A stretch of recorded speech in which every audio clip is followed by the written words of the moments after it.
बिस्मिल्लाहिर्रहमानिर्रहीम। अस्सलाम वालेकुम नाज़रीन, मैं हूं आपका host Majid Chaudhary. Building talk में खुश आमदेद। बिल्डिंग टॉक एपिसोड 1 में आज हमारे साथ हैं करामत साहब। और नाज़रीन, करामत साहब के साथ हम ये प्रोग्राम कर रहे हैं और हमारा मकसद ये है कि बिल्डिंग टॉक एक ऐसा वैध प्रोग्राम है जिसके अंदर कंस्ट्रक्शन के तमाम पहलुओं को उजागर किया जाएगा और कंस्ट्रक्शन की वो चीज़ें बताई जाएंगी जो इससे पहले किसी प्लेटफॉर्म पे ये चीज़ें लोगों के सामने नहीं लाई गई। जिस तरह आप नाज़रीन, सबसे ज़्यादा जो एक आम आदमी है, जितने भी लोग हैं, उनका एक दरीना ख्वाब होता है कि घर बनाया जाए और घर ऐसा हो जिसके अंदर दुनिया की तमाम आसाइशें मुयसर हों और उसका इकनॉमिकल बजट हो। उसके अंदर वेंटिलेशन के हवाले से जो मसाइल हैं, डिज़ाइन के हवाले से जो मसाइल हैं, ख़ास तौर पर जो प्लाटिंग के हवाले से मसाइल हैं, जो प्लाट लेते वक्त बाज़ लोगों का ये गिला शिकवा है, वो बात करते हैं कि जब हमने प्लाट परचेज़ किया तो प्लाट की जो फाउंडेशन है उसके फिलिंग थी या वो उसके अंदर स्टोन था, तो उसमें जो हमारे एक्स्ट्रा एक्सपेंडिचर हैं वो हमारे नॉलेज में नहीं था, तो उसमें हमारी कास्ट हमारे बजट से बाहर निकल गई। तो उससे पहले नाज़रीन, सबसे पहले तो आपको ये बताते चलें कि आपने जब भी आपने घर बनाने जाना है, जब आप उससे पहले प्लाट परचेज़ करते हैं, प्लाट परचेज़ करने से पहले किन चीज़ों का आपने ख्याल रखना है और किन माहिरीन की आपने राय लेनी है। तो उसके लिए आज हम आपको ऐसी इन्फॉर्मेशन दे रहे हैं कि जो इससे पहले मेरा ख़्याल है कि किसी प्रोग्राम में और किसी ऐसे चैनल के ऊपर बात नहीं की गई। जो ये इशू है इसको हाईलाइट किया जाए और इसमें वो एक्सपर्ट जो हमारे साथ मौजूद हैं वो आपकी रहनुमाई भी करेंगे और फील्ड के अंदर आपको बताएंगे कि जब आप प्लाट लेने जाते हैं तो प्लाट की जो है वो नौइयत कैसी होनी चाहिए, उसकी सॉइल कैसी होनी चाहिए, उसकी डायरेक्शन कैसी होनी चाहिए। उसके बाद जब आप कंस्ट्रक्शन डिज़ाइन करने जाते हैं तो उसके ऊपर प्लानिंग कैसी होनी चाहिए, प्लानिंग में ख़ास तौर पे किन चीज़ों का ख्याल रखा जाना चाहिए, और ख़ास तौर पे जब आप उसका एस्टीमेट बनाने जाते हैं तो उससे पहले जब BOQ आप बनाते हैं तो BOQ के लिए किन की ज़रूरत है और कौन से माहिरीन से आप रब्ता कर सकते हैं। और इसके अलावा नाज़रीन, इस पे जो एलिवेशन है, जो इसके अंदर इंटीरियर है, एक्सटीरियर है, जितनी भी जिद्दत है, और कंस्ट्रक्शन के अंदर जो पानी का ज़िया हो रहा है, ख़ास तौर पे जो एनर्जी का इस्तेमाल है, जो हमारे मुल्क ऑलरेडी जो है ना वो क्राइसिस के अंदर है, एनर्जी के हवाले से हमें एक बहुत बड़े बहरान का मसला है। तो जब हम डिज़ाइन करने जाएँ, इन सारी चीज़ों को हम ख्याल में रखें, मद्देनज़र रखें और इसी के ऊपर मद्देनज़र रखते हुए हम घर को बनाएँ और प्लाट का इंतखाब करें। तो नाज़रीन, ये एक ऐसा प्लेटफॉर्म है, आप देखें कि आने वाले वक्त में एक एक इन्फॉर्मेशन आपको मिलेगी। आप जब घर बनाने जाते हैं, जब आप प्लाट परचेज़ करते हैं, प्लाट परचेज़ करने के बाद आपने एक्सीवेशन कैसे करनी है, आपने फाउंडेशन को कैसे बनाना है, आपने अगर उसके अंदर एक्स्ट्रा फाउंडेशन है तो उसको डिज़ाइन कैसे करवाना है, और ख़ास तौर पे जो पाइल्स हैं, फिर उसके बाद आपकी ब्रिक मैसनरी कैसी होनी चाहिए, आपका प्लास्टर वर्क कैसा होना चाहिए, उसके बाद आपका जो स्टील फिक्सिंग का तरीक़ाकार है उसको चेक करने का तरीक़ाकार है, जो आपके एक्सपर्ट हैं उनकी कैसे राय ली जाए। तो नाज़रीन, ये सारा कुछ इस प्रोग्राम में डिस्कस होगा, इसको देखना ना भूलिएगा। और इस ख़ास तौर पे जो हमारे जो नीचे नंबर दिए गए हैं इस पर आप रब्ता करें और इस पर आपको तमाम इन्फॉर्मेशन मिलेगी। और ये पहले ही एपिसोड है नाज़रीन, ये आपको देखते हुए आपकी तमाम जो मसाइल हैं उसके ऊपर हम ये प्रोग्राम कर रहे हैं। तो आप जितना इसको लोगों तक फैलाएँगे इस इन्फॉर्मेशन को, तो ये आपकी भी रहनुमाई होगी और ये हमारे लिए भी मुफीद होगा। तो इसी के साथ आज हमारे स्टूडियो में जो हमारे साथ मौजूद हैं, बल्कि इस प्रोग्राम में हमारे साथ को होस्ट भी आप कह सकते हैं, करामत अली इंजीनियर साहब, जो किसी तारफ़ के मोहताज नहीं हैं। उन्होंने एक बहुत बड़ा उम्र का हिस्सा इस फील्ड के हवाले किया। आज उनका एक विज़न है, वो ये लेके चले हैं कि आम लोगों के लिए, जो एक आम बंदा है जो कंस्ट्रक्शन कर रहा है, जो बेचारे मसाइल का शिकार है, जो स्टूडेंट है, जो हमारा यूथ है, उनके लिए काम किया जाए। तो इनसे हम राय लेंगे और इनसे बात होगी। जी करामत साहब, सबसे पहले तो सर ये आप बताइएगा हमारे नाजरीन के लिए कि जो प्लाट परचेज करने जाते हैं, ख़ास तौर पे जब वो प्लाट ख़रीदना चाहें, उससे पहले वो किन चीज़ों का ख्याल रखें। प्लाट ख़रीदते वक्त ख़ास तौर पे जब हम बात करते हैं इस्लामाबाद के इर्द-गिर्द, क्योंकि ये एक पहाड़ी इलाका है, यहाँ पे हमवार ज़मीन नहीं है और आपने अक्सर देखा होगा इस पे फिलिंग भी है और सॉलिड प्लॉट भी है और कुछ ऐसे प्लॉट हैं कि वहाँ पे वो स्टोन निकल आता है। तो आप क्या समझते हैं कि बुनियादी जो इसके अंदर जो जिन चीज़ों का ख्याल रखा जाए वो कौन सी? जी बारिशो साहब, ये कंस्ट्रक्शन इंडस्ट्री के अंदर सबसे जो पहला और अहम पॉइंट होता है वो जगह का इंतखाब होता है। कोई भी हमारा भाई जो घर बनाने के लिए जगह का इंतखाब करना चाहता है तो वो हमारी जो मौजूदा डिस्कशन हो रही है इस पे अमल दरामद करेगा तो इंशाल्लाह उसको फ़ायदा होगा और उसको कम अज़ कम खर्चा करके ये सारा कुछ हासिल हो जाएगा। अब जब घर को आपने सोचा है कि आपने एक बिल्डिंग बनानी है या घर बनाना है, तो अगर घर बनाना है, रेजिडेंशियल प्लॉट की बात कर रहे हैं, तो रेजिडेंशियल प्लॉट के अंदर एक लिमिटेशंस होती हैं आपकी बजट की। बजट को देखते हुए आप मुख्तलिफ सोसाइटीज़ का रुख करते हैं और वहाँ से जाकर अपने मतलूबा जो 5 मरला, 10 मरला, 1 कनाल जितना भी आपके पास बजट होता है, आप उस तरह की सोसाइटी पे जाके उसको पसंद करते हैं और फिर उसकी प्राइस वगैरह जो भी आपको अफोर्डेबल हो उसको जाके देखते हैं। अब जहाँ तक टेक्निकल मसला है प्लॉट को देखना और उसके बाकी तमाम चीज़ों को, तो प्लॉट फिजिकली तो आपको नज़र आएगा कि प्लॉट बहुत अच्छी जगह पे बना हुआ है, इसकी लोकेशन बहुत अच्छी है, रोड्स अटैच हैं, सर्विसेज मिल रही हैं, लेकिन आपको ज़मीन का नहीं पता होता कि वहाँ पर आज क्या है और इससे पहले क्या था। तो इसके लिए ज़रूरी होता है कि अगर आपके पास कोई टेक्निकल नॉलेज हो तो बहुत अच्छा है, अगर ना हो तो आप किसी ना किसी टेक्निकल बंदे से रजू करें और उस बंदे से रजू करें जो वो उस इलाके में काम करता हो। हम यहाँ पर इस्लामाबाद में आपको हर इलाका बता सकते हैं कि किस इलाके में क्या चीज़ है, क्योंकि हमारी पूरी प्रैक्टिस जो है 1995 से अब तक जो है वो इसी इलाके में मोस्टली हमने इस पे काम किया है। इसके अलावा बाकी कंट्री में भी किया है लेकिन बहुत थोड़ा। तो अब हमें ये देखना है कि ज़मीन को किस तरह या प्लॉट को इंतखाब करते वक्त किस तरह का मतलब कि उसके अंदर चीज़ों को हम देखना चाहिए। तो उसमें टेक्निकली सबसे पहले तो आप देखें कि प्लॉट अगर हमवार हो तो बहुत अच्छा होता है, अदरवाइज आप लोगों को पता ही नहीं चलेगा कि अगर प्लॉट फ्रंट से बैक साइड डाउन है तो ये 1 फुट के बदले में 1 इंच भी अगर डाउन है तो वो नज़र नहीं आता। तो पीछे को अगर आपका प्लॉट की डेप्थ जो है वो 50 फुट है, अगर 5 मरले का है, अगर कनाल का है तो 70 होगा, अगर 10 मरले का होगा तो 70 का होगा, अगर कनाल का है तो 90 का होगा। तो आप अंदाज़ा करें कि अगर 90 फुट के अंदर हम 1 इंच का फासला ले लें, उसका स्लोप को ले लें, तो वो 7.5 फुट बनता है।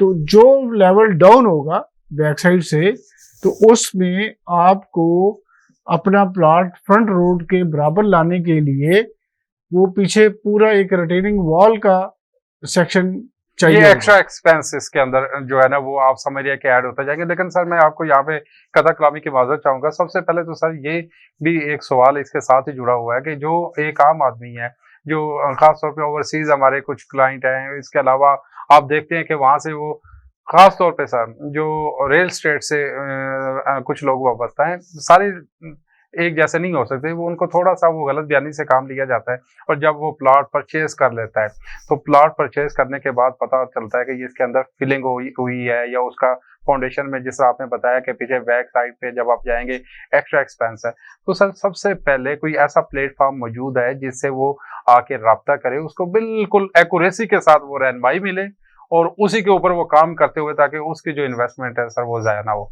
जी, जितने भी हमारे फॉरेन जो लोग रहते हैं उनके लिए और within country principle basic एक है, वो यही है कि आप जब भी कोई प्लॉट खरीदना चाहें तो आप जगह की जो भी आपको लोकेशन अच्छी लगती है, जो आपको सूट करती है, आपको अच्छा लगता है इलाका, तो वो आप उसको इंतखाब कर लें। जी कामर साहब, जिस तरह आपसे बात हो रही थी सर कि जो एक आम आदमी है बेचारा, जब उसके पास इतनी इन्फॉर्मेशन भी नहीं है, वो ओवरसीज पाकिस्तानी है, ये यहाँ पे इस्लामाबाद में खास तौर पे आप कैपिटल के अंदर जो है ना काम करते हैं, आपको ज़्यादा बेहतर पता होगा, तो उसको इसकी लैंड की सारी चीज़ों की इतनी इन्फॉर्मेशन नहीं होती। जब वो प्लाट परचेज करने जाता है, सबसे पहला जो स्टेप होता है वो जाता है प्रॉपर्टी जो रियल एस्टेट से वाबस्ता इंडस्ट्री है उसके पास। वहाँ पे कुछ कुछ पर्सन ऐसे लोग मौजूद हैं, सारे बड़े अच्छे लोग भी काम करते हैं सर, कि थोड़ा सा वो मिसगाइड करते हैं, प्रॉपर उनके पास इंफॉर्मेशन नहीं होती। वो अपने कुछ थोड़े से पैसों की खातर जब वो प्लॉट बेचने जाते हैं या वो उसको प्लॉट दिखा रहे होते हैं, तो वो कहते हैं कि ये माशाल्लाह बहुत अच्छा प्लॉट है, सॉलिड है, यहाँ पे बड़ा ज़बरदस्त जो है ना वो आपका, जब वो प्लॉट पे कंस्ट्रक्शन शुरू होती है सर, तो वहाँ पे जो एक्सपेंडिचर हैं, जो जिससे आपने बताया कि रिटेनिंग वॉल बैक साइड पे अगर डिप्रेशन में होगा या उसमें फीलिंग होगी, तो वो ज़ाहिर बात है आपको नीचे जाना पड़ेगा। तो सर सबसे पहला जो स्टेप है, जिसका आप क्या समझते हैं कि जो प्लॉट है, उसको लेने से पहले जो बुनियादी चीज़ें हैं सर, कुछ ऐसी बात बता दें आप अपनी ज़िंदगी का निचोड़, कि जो बेचारा पूरी ज़िंदगी का जिसकी जमा पूँजी है, वो ज़ाया होने से भी बच जाए और वो उस प्लेटफ़ॉर्म पे आके आप पूरी इन्फॉर्मेशन उसको वहीं से मिल जाए कि ये इस प्लॉट की ये स्ट्रैटा है, ये इसकी फिज़िकली जो है ना ये सूरत-हाल थी, इसको ऐसे डेवलप किया गया है, तो वो किस तरह सर मालूम हो सकता है? देखिए, लेटेस्ट जो है इसका जवाब तो गूगल अर्थ है। गूगल अर्थ से आपको लास्ट 80 ईयर्स का डाटा उस इलाके का मिल जाता है और उसके बाद मुख्तलिफ अदवार का गूगल अर्थ से आप कहते हैं कि आपको वो पीछे डाटा मिल जाता है कि इस जगह पे एग्ज़ैक्टली इसकी क्या जो है ना वहाँ पे वो सूरत-हाल थी? जी बिल्कुल, जी, उसमें आपको मुख्तलिफ अदवार में जैसे 10 साल के बाद आपको कोई भी डाटा लेते जाएँ, फ़र्ज़ करें कि हम आज से 80 साल पहले का डाटा शुरू करते हैं, उसके बाद जब हम हर 10 साल के बाद देखते हैं, तो ज़मीन के अंदर जो भी चेंजेज़ आ रही होंगी, तो वो आपको सैटेलाइट के थ्रू तमाम उसके अंदर पिक्चर्स भी मिलेंगी और जो एक्टिविटी हो रही होती है, उसकी भी आपको लाइव वहाँ पर मूवी मिलेगी। तो इस तरीके से आपको उस इलाके का बखूबी अंदाज़ा हो जाएगा, क्योंकि हमने बहुत सारे प्लॉट्स को ऐसे ही देखा है और लोगों को गाइड किया है कि वो आप इस जगह पे ना जाएँ, यहाँ पर 80 फुट की फ़ील्ड है, 50 फुट की फ़ील्ड है, 30 फुट की फ़ील्ड है। तो ये तमाम चीज़ें जो हैं, वो अगर आप गूगल अर्थ से देखना चाहते हैं, तो वो हर बंदे को एक्सेस है। दूसरे नंबर पे एक ये होता है कि अगर आपको इलाका पसंद आ गया, कोई प्लॉट पसंद आ गया, तो आप फिज़िकली उनसे बात कर लें कि जी मैं सॉइल टेस्ट पहले करवाऊँगा। अगर वहाँ पर कोई ऐसी फीलिंग-शीलिंग ना हुई तो फिर मेरी बात आगे चलेगी, अदरवाइज़ मैं कोई और प्लॉट देखूँगा। तो मोस्टली लोग तो इस पे राज़ी नहीं होते। वो कहते हैं कि पहले आप बयाना दे दें, पहले बात कर लें, तो फिर चेक कर लें। हम इसको हर एक को चेक कराते रहेंगे तो फिर वो हमारा दिखेगा जी, नहीं। बहुत ज़बरदस्त सर आपने जी। जो है ना इन्फॉर्मेशन दी है कि जो भी प्लॉट लेने वाला है, जब वो प्लॉट लेने जाए, प्लॉट की तरफ जाए, तो वो सबसे पहले क्या करे कि उसका सॉइल टेस्ट करवाए। जी, जी, तो सॉइल टेस्ट जो है वो इतना महँगा नहीं होता। वो एक साइट पे 20 से 25 हज़ार रुपए का खर्चा सिर्फ़ आता है। 20 to जी, 25,000 जी, जब वो आपका पूरा सरमाया जो भी आप आगे कंस्ट्रक्शन के दौरान लगाना चाह रहे हैं या प्लॉट खरीदने के दौरान लगाना चाह रहे हैं, वो तमाम का तमाम आपका सेफ हो जाएगा और आपकी फाउंडेशन के ऊपर खर्चा इतना कम हो जाएगा कि वो आपसे जो 25,000 है या कोई भी अमाउंट जो सॉइल टेस्ट की बनती है, तो वो आपको तमाम चीज़ों से बचा देगी, तमाम परेशानियों से बचा देगी। अदरवाइज़ आपको पता है कि यहाँ पर लोग प्लॉट को फिल कर देते हैं, रातों-रात फिल करते हैं और उसके अंदर बेहतरीन किस्म की लैंडस्केपिंग करके वहाँ पर अच्छे प्लॉट डेवलप करके तो वहाँ एक कॉस्मेटिक ब्यूटी बना देते हैं।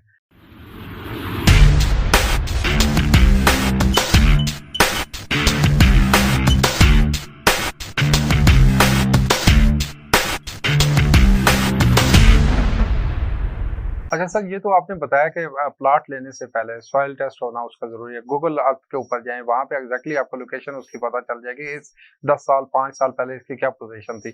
सर, ये तो बहुत अच्छी ज़बरदस्त नाज़रीन के लिए इन्फॉर्मेशन दी है, तो ख़ास तौर पे नाज़रीन आप भी जब प्लॉट लेने जाते हैं और प्लॉट जब आप मुंतखब करने जाते हैं, तो इन जैसे जो माहिरीन हैं, जो गुज़िश्ता कई दहाइयों से इस फ़ील्ड के अंदर काम कर रहे हैं, आप उनसे इन्फॉर्मेशन लें, उनसे बार-बार पूछें कि ये प्लॉट हम परचेज़ करने जा रहे हैं, तो आर्किटेक्ट का काम वहाँ से भी शुरू हो जाता है। ये ज़रूरी नहीं कि जब आप प्लॉट परचेज़ कर लें, उसके बाद आप आर्किटेक्ट से राब्ता करें, उससे पहले भी आप इन्फॉर्मेशन ले सकते हैं और हेल्प डेस्क मैं समझता हूँ कि एक प्रॉपर होना चाहिए। करामा साहब, क्या आपने भी कुछ ऐसा इन्फॉर्मेशन का कोई सिस्टम आपने दिया है कि कोई जो आम नाज़रीन है, जो प्लॉट के मुताबिक कोई इन्फॉर्मेशन लेना चाहे? जी, बिल्कुल, हम लोगों ने तो ये बिल्कुल फ्री रखा हुआ है, कोई फ़ीस नहीं लेते। अच्छा, इवन कोई बंदा अगर हमें ये सर वाक़ई वो कोई फ़ीस नहीं लेते? जी, इस चीज़ की कोई फ़ीस नहीं है जी, और जी। जो भी कोई टेक्निकल मशवरा लेता है हमसे ऑनलाइन और व्हाट्सएप के ऊपर या कॉल के ज़रिए से, क्योंकि जब हम उनको बुलाते हैं तो वो हमारा टाइम कीमती होता है। हम कोशिश करते हैं कि वो आदमी भी ट्रैवल ना करे और अपने पैसे बचाए और अपने घर बैठ के अपनी इंफॉर्मेशन ले ले। ऑनलाइन हमें रब्ता कर सकते हैं, कॉल कर सकते हैं, या हमारे जो ईमेल आईडी है उसके ऊपर आप सवाल पूछ सकते हैं। तो हम हर मीडिया पे जाके जवाब देते हैं और अच्छी तरह उनकी रहनुमाई करते हैं। तो इस तरीके से हमारा ये तमाम जो सिस्टम है बताने वाला, तो इसमें हम लोग कोई फीस चार्ज नहीं करते।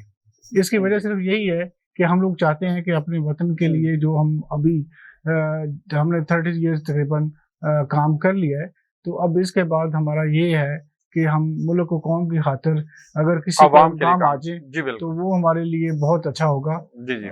तो हमारे जो लोग हैं जो बाहर बैठे हैं, पाकिस्तान में हैं या कोई भी लोग, अगर वो इस इलाके में आके बसना चाहते हैं और वो बेशक हमसे इंफॉर्मेशन ले लेंगे, तो उसमें उनकी रहनुमाई हो जाएगी और उनका सरमाया जो है वो महफूज हो जाएगा। डूबने से बच जाएगा। जी जी करामा साहब, इसके साथ सर आप ये भी बताइएगा, जो प्लॉट आपने जिस तरह बताया कि आप नीचे बैक साइड से वो अगर उसकी 7 फीट वो डिप्रेशन में है, अगर प्लॉट जो है ना उसका लेवल जो है वो बिल्कुल इस तरह है। जो प्लॉट कुछ आपने देखा होगा कि जिसके ऊपर सर वहां पे आपने देखा है कि 2-3 फुट 4 फुट वो ग्राउंड लेवल से ऊपर उठे हुए हैं, तो वहां पे बास टाइम उसके अंदर जो है ना वो स्टोन आ जाता है। तो प्लॉट लेने से पहले किस तरह का हमवार प्लॉट होना चाहिए, या थोड़ा सा जो आपका रोड लेवल है उससे नीचे होना चाहिए, या उससे ऊपर होना चाहिए? आप क्या समझते हैं, क्या सजेशन जी, देते हैं? सबसे अच्छा प्लॉट तो वही होता है जो रोड के बराबर हो। जो रोड के बराबर होना चाहिए। उसमें कोई आपको एक्स्ट्रा जो रिटेनिंग वॉल्स आती हैं वो नहीं आएंगी। अगर फर्ज करें कि 3-4 फुट भी ऊंचा पड़ा है और बैक साइड वाली जो रोड है वो 5 फुट ऊपर हो गई है, तो इस तरह ये हमें 5 वो और 4 अपने घर का, तो 9 फुट की पीछे पे आरसीसी वॉल लगानी पड़ेगी। तो वो एक एक्स्ट्रा खर्चा लग जाएगा। तो उससे ये नुकसान होगा कि आपका बहुत सारा सरमाया जो बैक साइड पे वॉल को प्रोटेक्ट करने के लिए, क्योंकि बैक साइड वाला जो घर है वो और ऊंचा बनना है।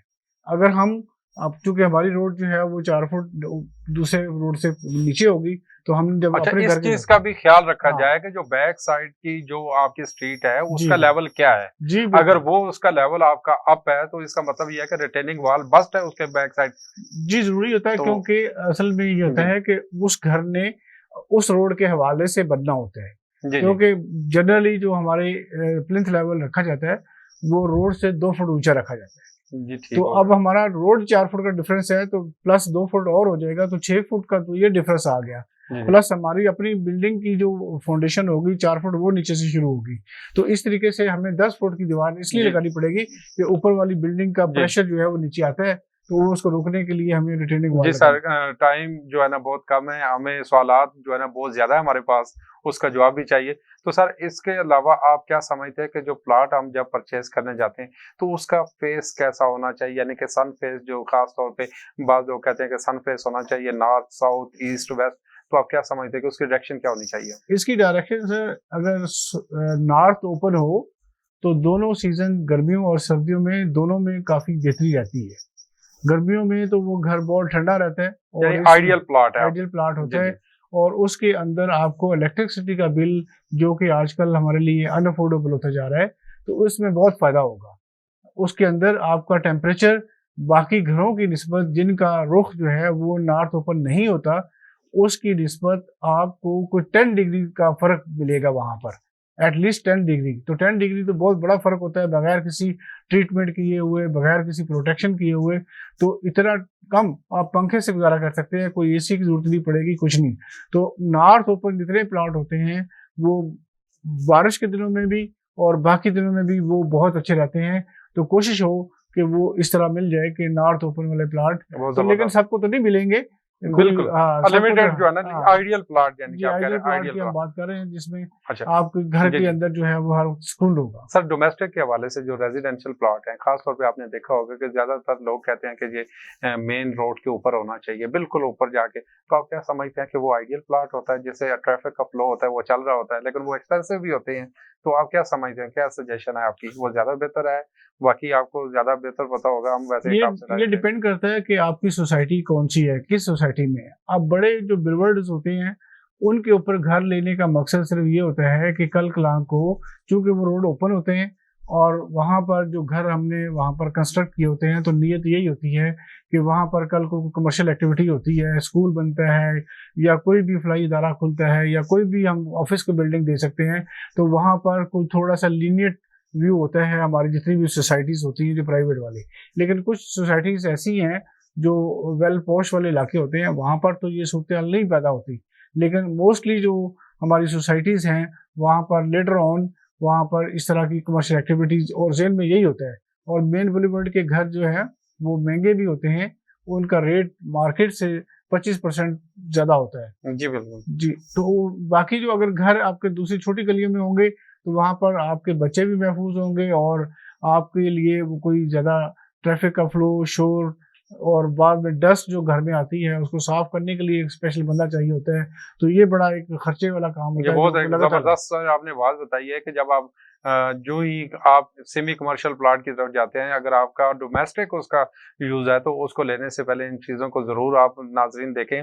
और जिस तरह कामत साहब ने बताया कि उसमें बेशुमार मसाइल हैं, डस्ट है, वहाँ पे जो ट्रैफ़िक का फ्लो है, उससे डिस्टर्ब आप होते हैं, तो इसके ऊपर ज़रूर जो है वो आप ख़्याल रखें नाज़रीन।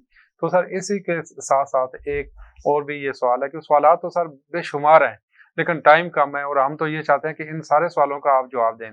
तो सर ये जो ख़ास तौर पे जो हमें कुछ चीज़ें ऐसी ग्रेवयार्ड के पास प्लॉट नहीं होना चाहिए, कुछ लोग कहते हैं, कुछ कहते हैं होना चाहिए। मॉस्क है या उसके अलावा जो कमर्शियल एक्टिविटी है या उसके अलावा स्कूल है, तो आप क्या समझते हैं कि इन सारी चीज़ों से हट के आप क्या समझते हैं प्लॉट लेने से पहले आपको क्या किन चीज़ों का ख़्याल रखना चाहिए? ये तो सर जो आदमी प्लाट खरीद खरीद रहा है, तो उसके ऊपर डिपेंड करता है कि उसकी किस चीज़ के ऊपर ज़्यादा ध्यान है। बाज़ लोग ये पसंद करते हैं कि जी मस्जिद के करीब हो ताकि नमाज़ पढ़ने में आसानी हो, आसान आना-जाना आसान हो, कोई गाड़ी वगैरह इस्तेमाल ना करनी पड़े। कुछ लोग जो हैं वो उससे दूर होते हैं, तो फिर उनको गाड़ियों पे आना पड़ता है या कोई और सवारी लेकर आना पड़ता है या फिर वो नहीं आ पाते। कुछ मौसम ख़राब होता है, कुछ मौसम सीवियर हो जाता है, सर्दियाँ होती हैं, गर्मियाँ होती हैं, तो वो नहीं आ पाते। तो उन लोगों की प्रेफ़रेंस यही होती है कि मस्जिद के करीब हो, जितनी भी हमारी एमिनिटीज़ हैं, जितनी भी हमारी ये ज़रूरियात ज़िंदगी की अहम चीज़ें हैं, स्टोर है, कोई छोटी-मोटी मार्केट है, उसके नज़दीक जो घर होते वॉकिंग हैं। डिस्टेंस पे जो जी, है ना वो वॉकिंग डिस्टेंस में जी, उसमें जी। फ़ायदा ये होता है, प्लॉट तो थोड़ा-सा महँगा होता है, लेकिन उसका फ़ायदा यही होता है कि आपको वॉकिंग डिस्टेंस पे तमाम चीज़ें मिल जाती हैं। आपने कोई तंदूर से रोटी लेनी है, आपने कोई सब्ज़ी लेनी है, आपने कोई स्टोर से कोई चीज़ लेनी है, आपने मस्जिद जाना है, बच्चों को मस्जिद भेजना है या वहाँ कारी साहब से कोई काम है या फिर स्कूल है नज़दीक, तो ये तमाम चीज़ें तमाम जितनी रोज़मर्रा भी हाँ जी, जी, जी, तो रोज़मर्रा आपको गाड़ी का इस्तेमाल नहीं करना पड़ेगा, कोई ट्रैफ़िक के लिए आपको कोई गाड़ी हायर नहीं करनी पड़ेगी, तो जितना नज़दीक ये सारी चीज़ें होती हैं, उतने ही प्लॉट की कीमत आपको एक दफ़ा ही ज़्यादा देनी पड़ेगी, बाद में सारी उम्र आप उसके एन्जॉय करेंगे और वो आपके बहुत करंट में जमा बहुत होता है। ज़बरदस्त सर आपने इन सवालों का जवाब दिया और ख़ास तौर पे जो आपने इन्फॉर्मेशन दी, ये तो हमारे नाज़रीन के लिए मैं समझता हूँ कि जो प्लॉट लेने जाते हैं, प्लॉट लेने से पहले नाज़रीन हमारे नीचे दिए गए ईमेल नंबर है, उसके अलावा हमारा सेल फ़ोन नंबर है, इस पे आप राब्ता कर सकते हैं और कामत साहब से बाकायदा आप इन्फॉर्मेशन इस चीज़ की ले सकते हैं और फ्री ऑफ कॉस्ट इसके कोई चार्जेज़ नहीं है। तो नाज़रीन ये पहली हमारी एपिसोड थी, हमारी कोशिश ये होगी कि इस प्रोग्राम में बिल्डिंग टॉक के ज़रिए आप तक बिल्डिंग से रिलेटेड वो तमाम इन्फॉर्मेशन पहुँचाई जाए, वो तमाम चीज़ें बताई जाएँ, जो एक आम आदमी जब घर बनाने जाता है, जिसको घर पहली दफ़ा उसका एक्सपीरियंस है ताकि उसको पता हो, उसके ऊपर इन फ्यूचर उसको किसी प्रॉब्लम या परेशानी का सामना ना करना पड़े और ख़ास तौर पे जब वो इसका एस्टीमेट लगाने जाता है कि भई इसकी कॉस्ट क्या है, वो भी हम बताएँगे और फिर मटीरियल के हवाले से प्रैक्टिकली हम जाके फील्ड के अंदर भी करामत साहब भी अपनी राय देंगे कि प्लॉट की आपको ये बताएँगे कि प्लॉट की लोकेशन क्या होनी चाहिए, प्लॉट किस तरह फिज़िकली जो है ना वो होना चाहिए, वो उसको नाज़रीन आगे चल के हम इसके अंदर बताएँगे। तो इसी के साथ अपने होस्ट माजिद चौधरी को करामत साहब के साथ इजाज़त दीजिएगा। अल्लाह हाफ़िज़।